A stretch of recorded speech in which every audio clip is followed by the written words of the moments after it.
Hello, good afternoon, and good morning. And thank you for joining us today as we discuss our Environmental Risk Outlook 2020. My name is Stephanie Valley. I am a Sales and Account Manager focused on sustainability here at Verisk Maplecroft, and I'll be moderating the webinar today from New York. I'll provide a quick intro to Verisk Maplecroft and a little housekeeping before handing things over to my colleagues. For those who may not know us, here at Maplecroft, we believe in simplifying the complexities of managing risk. By combining our world-leading data with expert analysis and advice, we equip our clients with the necessary insight to make more effective decisions and target resources where most needed. Now, I would like to make you aware of a few housekeeping items. First, your microphone is muted by default for the duration of the webinar. However, you can use the chat panel to send us questions at any time during the presentation. If you're viewing the webinar in full screen mode, you can see the chat function via the drop-down panel that is revealed when your mouse is at the top of your screen. Otherwise, it can be opened in the top right of your WebEx window or by clicking the blue dialog button. Please note that if you would like to ask questions anonymously, you must have just host and presenter selected in the drop-down box of recipients before sending your question. Otherwise, the other participants will see the question and who it's from. Second, we will try to answer as many questions as possible with the time remaining at the end of the presentation. But if we run out of time and we do not get to your question, we will coordinate a follow-up response with you after the session. And finally, the presentation slides and a recording of the webinar will be made available to you via email in the next few days. Just to note that due to the new GDPR regulation, if you have selected Do Not Email on any Maplecroft forms, unfortunately, we will not be able to send you the slides of today's presentation. You can change your settings or you can get in touch with us directly at info@maplecroft.com if you would like to receive this. So that's the end of the housekeeping, and I'm now delighted to be able to introduce today's panelists. Will Nichols, Head of Environment and Climate Change Research, and Liz Hypes, Environment and Climate Change Analyst, both of whom are based in New York. Will, could you start by outlining what the Environmental Risk Outlook is and why you've highlighted these particular topics? Sure, thanks Beth, and hello to everyone who's listening today. So the Environmental Risk Outlook, it's really our pick of environment and climate issues that we think are set to come into sharp focus this year across a range of sectors. And the topics we've arrived upon are from the research that we do, from speaking to clients and keeping tabs on the sort of wider environment and sustainability field. So in last week's webinar, we focused on sea level rise, scenario analysis as part of climate disclosure, and why deforestation risk should be front of mind in 2020. And if you missed that, we can certainly send the slides to anyone who's listening. But today we're going to focus on how the rise of populism is driving a wave of environmental regulatory rollbacks, how that's contributing to a spike in civil unrest, climate protests, and litigation, and what all that means for companies. Great, thanks, Will. First, regulatory rollbacks. Why did you choose this topic, and why should companies be worrying about it this year? Sure, it's a fair question. I guess everyone will be aware in the last few years, we've seen populist governments spring up across the globe. And the consistent theme between these leaders is a desire for a smaller state and a real push towards lighter touch regulation. And that very much includes environmental regulations. And you can see some of the headlines here. So I guess the leaders we're kind of talking about, people, famous ones would probably be Donald Trump here in the US, Narendra Modi in India, and Jair Bolsonaro in Brazil. And all of these characters would make the argument that less regulation, less environmental regulation actually favors businesses. And, of course, while lighter touch regulation can help reduce the kind of compliance burden on businesses, ultimately a robust regulatory framework really ensures a transparent and stable investment environment, and kind of creates that level playing field that the businesses need to make long-term investment decisions. The issue that companies have if environmental rules are weakened is that if they've already invested in compliance measures, they're now at a disadvantage to those sort of bad actors who haven't. And of course, there's also the fact that without rigorous oversight of environmental rules, companies need to kind of self-regulate if they want to keep investors on side and avoid the reputational risks that arise from NGO campaigns or protests. Plus, people will be well aware that just a few bad actors in any particular sector can really taint all the companies operating there, even those who are playing by the rules. So, I guess to answer your question, that while there's a general global trend of environmental regulation getting more robust, certain key countries, the US, Brazil, and India are good examples, are really bucking that trend, and that's something businesses need to be wary of across 2020. Okay, thank you, Will. And turning to you, Liz, can you talk us through the research you've done on this? Yeah, definitely. Thanks, Steph. To evaluate trends in environmental regulation, we turned to the data that was coming from our Environmental Regulatory Framework Index. And this index provides a national assessment of the legal and institutional and governance factors that inform the implementation and enforcement of a country's environmental regulations, policies, and laws. And for those listening who might not be as familiar with Verisk Maplecroft indices, we assess countries for a variety of risks and score those risks on a scale of 0 to 10. And 0 is going to be the highest possible risk, 10 will be the lowest possible risk. When we were looking at the past 4 years, and as Will has already mentioned, we found the global trend was for improving risk scores, so more robust and stringent environmental regulation. But as you are seeing on this graph, major economies like the US, Australia, and the UK have seen depreciating scores, and it's very likely those scores will continue to fall in the wake of events like Brexit or the US withdrawal from the Paris Agreement. In the UK, the Johnson administration has made it very clear they're going to seek greater regulatory divergence from Brussels. They've stripped environmental protections from the EU withdrawal bill, and this makes rollbacks at the end of the transition period seem pretty much inevitable. Australian Premier Scott Morrison has promised to, quote unquote, overhaul the federal environmental regulations. He's taken a very pro-business stance to environmental approvals for large projects. And then in the US, the Trump administration has rescinded or amended over 100 environmental regulations since 2015, and this includes cornerstone policies like the Clean Air and Water Act. And that trend will only accelerate should President Trump win a second term this November.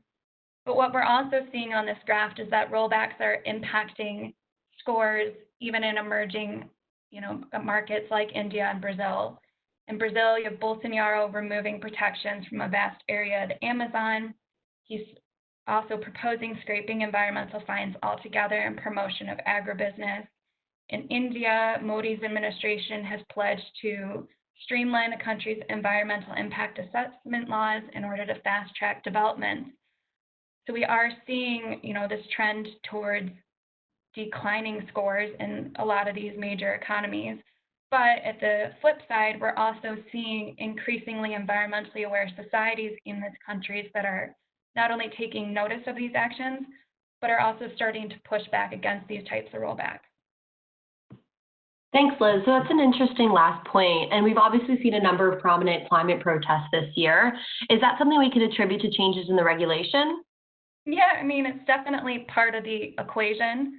I think it'd be really difficult to attribute the protests we're seeing to any single one cause. I think when we talk about these protests, you need to take a step back and look at the broader picture, so to speak. And it's that people are increasingly aware of the impacts that companies and governments are having on the environment and climate change.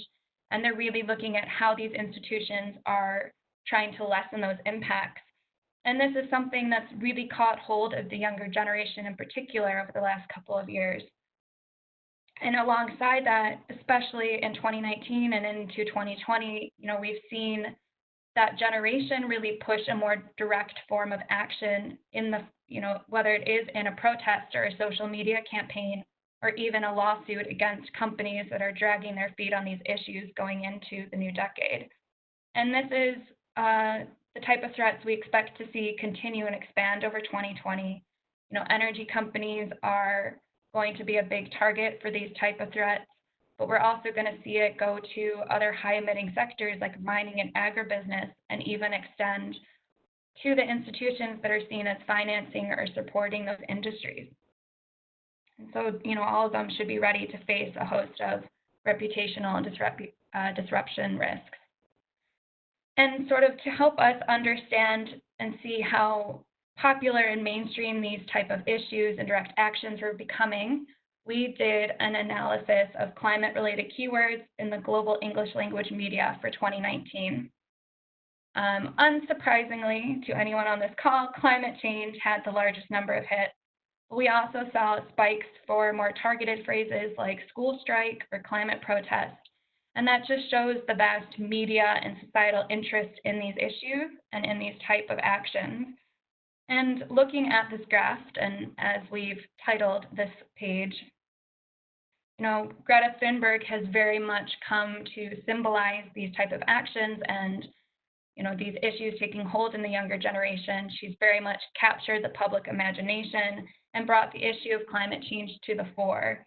Her address to the UN in September saw an unprecedented spike in coverage, and that has remained higher than average ever since, which just showcases the momentum and staying power of these issues in the media and in broader society. And we asked ourselves, what does this mean for companies? And it shows that your climate performance is under scrutiny in a way that it never has been before, and that the impact of that scrutiny is not just to your operations or to your shareholders. It has a trickle-down effect now on your recruitment and even staff morale as this younger generation becomes a bigger part of the workforce and the shareholder base.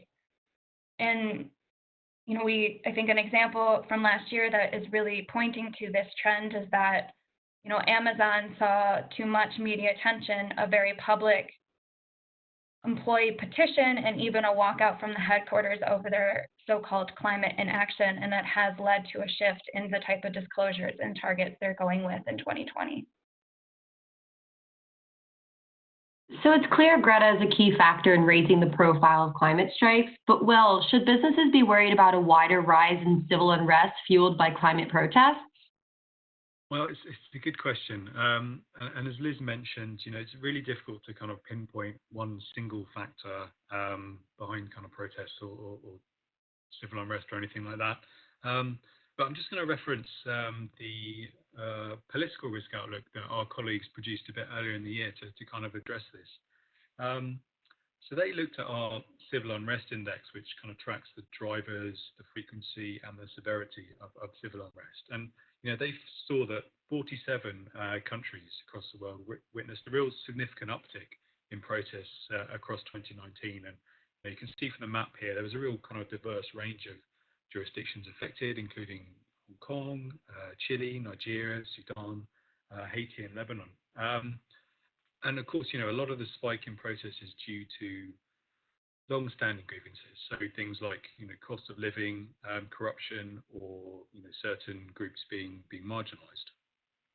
But in sort of concurrently with this, we've seen a real increase in unrest over environmental issues over the past year. And as Liz mentioned earlier, this is kind of expected because we've seen this growing public awareness about environmental issues, which has been really sort of mobilising civil society groups across the globe. And apart from the sort of regular peaceful rallies that have been taking place across the world, the last 12 months or so have seen a kind of flurry of protests and other types of direct action that have been set up to disrupt company operations and transport infrastructure, and in some cases have even led to injuries and worse. And maybe just to name a few examples, a kind of famous one was April 2019 when Extinction Rebellion occupied 5 major sites in central London. They blocked and damaged the Shell HQ building and the entrance to the London Stock Exchange as well. If you bring it forward a year, the indigenous Guarani and Baia tribe in Brazil defied a police order to leave a tract of land that they've been occupying for a month. They were firing bows and arrows at law enforcement officers. And this tribe were particularly concerned over deforestation and the potential destruction of water availability on their land. And then perhaps another one in Colombia. There was a major civil unrest last year that broke out, was in part driven by concerns over deforestation, biodiversity loss, and of course the killings of environmental activists. Being an environmental protester just is a really risky business. About 3 environmental defenders worldwide are killed each week. But if we zoom out a little bit and look at the bigger picture for 2020, obviously this is kind of pre-COVID, COVID-19, but we kind of predicted that 75 out of 125 countries in our forecasting database would see an increase in civil unrest by June this year. So just on this graph, the horizontal axis shows how much we expect civil unrest to increase in individual countries, and you can see there are significant upticks predicted in Guinea-Bissau, Ukraine, Argentina, Thailand, Guatemala, of which several of those have had environmental problems. The vertical axis shows where protesters are more at risk of human rights violations contributed by security forces. So perhaps it's no surprise to see China, Saudi Arabia, Pakistan and Turkey near the top of those. So the countries that perform really poorly on both indices are the ones where we can expect to see kind of this really explosive mix of violence by law enforcement, which in turn radicalizes protesters, provokes violent responses, and fuels further unrest. And this is a risk in all the countries we mentioned. But of course, the real kind of elephant in the room here is the COVID-19 pandemic and its kind of uncertain trajectory, which is going to have a real impact on this. And we've already seen it's reduced protests in some countries. And if you look at the environmental side of things, how do you strike a closed school? We've seen Extinction Rebellion and some of the other groups bringing protests sort of online. We've seen, there's kind of confusion about whether the sort of 50th anniversary of Earth Day, that's normally a sort of lightning rod for protest, whether that's going to go ahead. So it's you could definitely think that perhaps this COVID-19 pandemic has kind of put a dampener on what people can achieve through direct action. Although the kind of flip side to that is that if there is a sort of mishandling of outbreaks by governments, you could potentially see that leading to more protests, particularly if there are economic impacts around food and fuel shortages. So I guess to sum all this up, I mean, 2019 in normal circumstances was unlikely to be a flash in the pan. We expected that companies were going to see more protests, were going to see more direct action. I think probably now, at least in the sort of coming months, I don't think we're going to see that. But it could well be that if COVID is dealt with, if we are able to kind of meet outside again later in the year, you can certainly see companies having to be on the back foot again if there are, because the environmental issues aren't going away despite COVID. So you can definitely see that companies will have to be addressing this later in the year. Thanks, Will. That's really interesting. Great to get a bit of heads up for this year, especially with everything going on with the COVID-19. But Liz, protests aren't the only threats companies are facing in terms of civil action. No, Steph, that's completely correct. Will and I have both briefly mentioned this already, but we're also starting to see a large number of climate-related lawsuits coming down the line.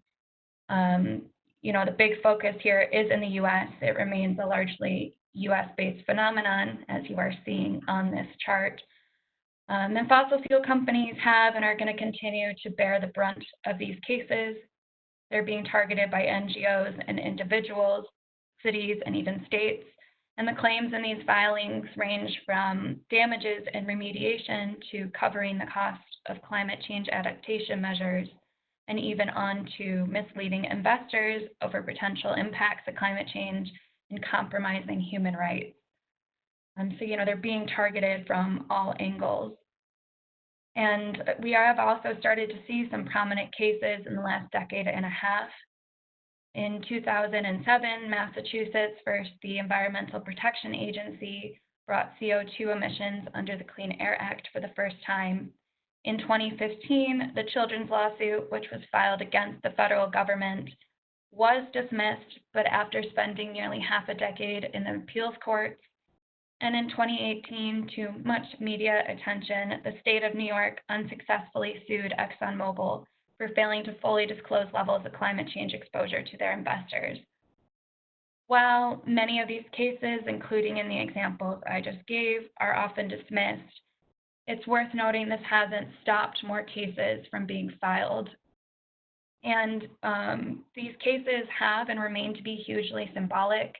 Actions like these lawsuits tend to serve as awareness raising and campaigning tools for activists. And you could very much argue that they've laid the foundation for new legal tactics to be used going into this new decade. For instance, Greta Thunberg and 15 other children have filed a petition at the UN Committee on the Rights of the Child. They're seeking to take legal action against the 5 highest emitting countries that are signatories to this convention. This is going to be Argentina and Brazil, Germany, France, and Turkey.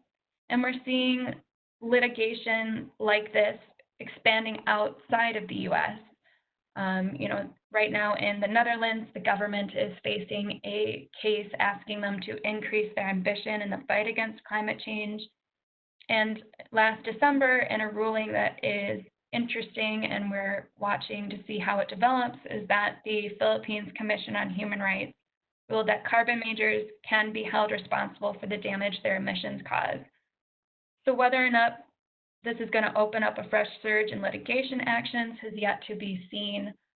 But even in light of all that's happening, this type of action appears to be growing, moving into the 2020s.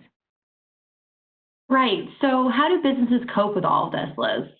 Yeah, it's a big question, but a good question. Will and I have very much painted the picture that companies are facing a new frontier of risks, and they're going to need to raise their standards to meet it. We've mentioned time and time again, their climate performance is under real scrutiny. Their stakeholder base is much more aware and engaged with these issues. It's no longer going to suffice to put out an ad saying, oh, you're investing in alternative fuels when your stakeholder base knows that you also have a plethora of oil and gas developments coming online. Not only are they not afraid to call you out for greenwash, but they're not afraid to take these types of direct threats, whether it is a social media campaign or a protest or a lawsuit, to kind of bring you back in line with the standards that they or even society want you to be at. So I guess in light of all that, I would say it's ultimately about being aware and having, an open dialogue. Ask your stakeholders what is material to them, see how that coincides with what's material to your business strategy, and go from there. And include NGOs and activists in those discussions. Understand what they're calling you out for and what they want to see. And in the same vein, educate them on what you are doing or what you have coming forward that they might not yet be aware about. And from those type of discussions, we've seen more and more cases of partnerships between an NGO or an industry or an NGO and a company that are not only working to improve performance on these issues, but are also helping company performance at the same time. And I think alongside that, and we've touched on this in some of our other webinars, you can look to some of these very well-received external benchmarks to help guide your actions. If you are disclosing to the TCFD standards or meeting the requirements of science-based targets, then any accusation of greenwash will have no basis in reality. And I think it's also something we need to touch on is that on the flip side, investors are also facing this new frontier of risks, and they're starting to react as well. We're seeing more look into divestment campaigns from higher risk carbon-intensive holdings and or boosting their investments in things like green bonds and blue bonds and renewables to soften their portfolios. And this is something we anticipate only growing in the next couple of years, given the strong performance of ESG funds. Thank you, Liz. So we have a few minutes now to turn to some questions that have come in. I have one here for you, Will. Will events such as the Australia bushfires place pressure on governments and corporates to take action to try and mitigate climate change? Thanks, Steph. Yeah, absolutely. I mean, we expect these sort of tragic events like the bushfires in Australia, California, the Amazon. We expect these to become more and more common as climate change really starts to kind of kick in. Clearly these events grab a great deal of attention and create a lot of anger, especially when people feel they could have been avoided. So, as these incidents become more common, we would expect related protests, lawsuits, and other action to kind of increase alongside them. And there are also things, I think, where people see success in other cases as well. So, for example, we've seen the Dakota Access Pipeline being delayed again. That may well inspire other people to try similar kind of tactics. And of course, this is going to put pressure on companies associated with these events or these projects. And I guess while we don't see any indications that client policies in Brazil, Australia, the US are likely to shift in the short term, we are going to find that they're acting as a sort of lightning rods for action, especially because businesses want a clear direction too. So, the needle could start to shift. It's interesting. We've done a little bit of work just recently looking at the Greta effect graph that we showed and whether climate change is still kind of in the media eye. And while it's certainly nowhere near the sort of levels of COVID coverage, it has declined slightly. So that's something we would want to make sure that businesses are still able to kind of make the case for advocating addressing climate change, because once COVID is dealt with, the climate problem is still kind of there. And of course, alongside businesses, we know that state governments are also starting to kind of take the lead in things like setting emission targets and environmental policy in general. So we would look to see that continuing as well.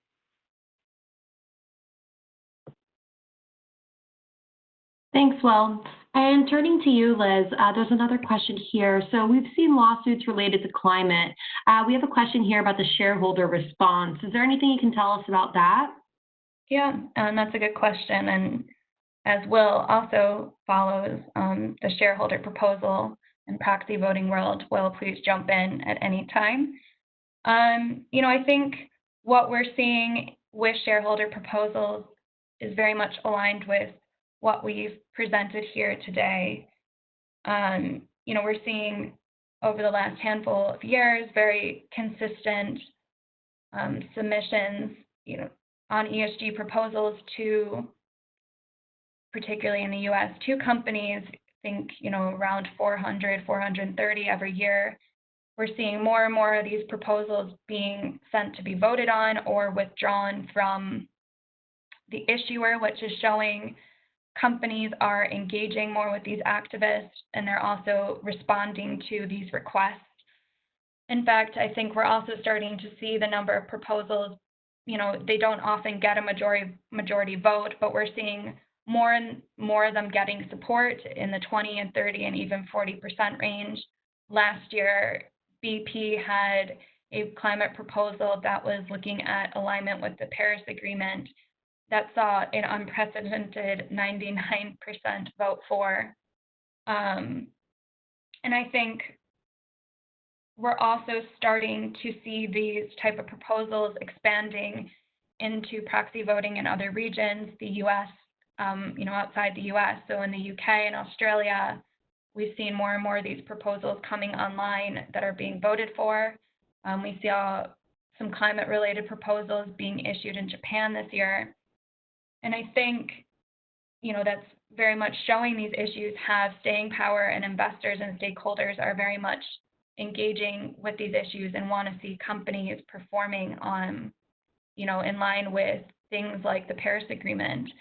And also, I think if you follow this world, you've seen that the SEC will be issuing and tightening rules around submitting these type of proposals this spring.